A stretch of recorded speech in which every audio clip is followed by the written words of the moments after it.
又到了杨梅上市的季节，冰镇杨梅新鲜出炉，以夏天更是绝配，酸酸甜甜，味道口感极佳。今天买了2斤杨梅，去盐1斤，大家觉得贵不？杨梅用盐水先浸泡20分钟，这样可以去除杨梅里面的幼虫。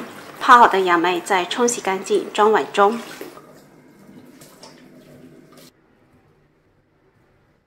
将杨梅的蒂处理掉。这杨梅挺大个的，肉质也非常厚。直接倒入锅中，倒入没过杨梅的清水，50克冰糖，喜欢吃甜的可以多放一些。大火先将它烧开。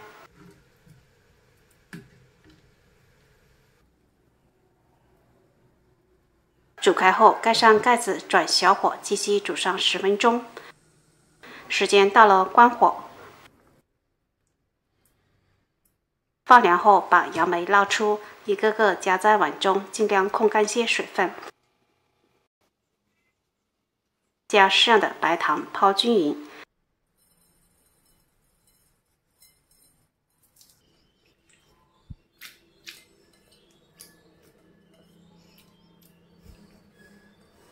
再将它转移到比较好存放的容器中，放冰箱冷冻5小时以上。剩下的杨梅汁装入玻璃瓶中，1瓶600毫升，刚好2瓶多一点，放入冰箱冷藏5小时以上。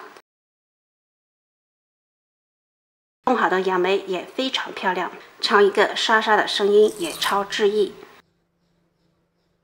准备3个杯子，先加5颗冰冻杨梅，再加些冰块，倒入气泡水，最后倒入杨梅汁。这颜色简直太好看了，酸酸甜甜，很好喝。放点薄荷点缀一下。学会了，天热再也不要去买饮料啦，趁这个杨梅季别再错过喽。好啦，这期视频就分享到这里，喜欢的朋友可以在家试一下，拜拜。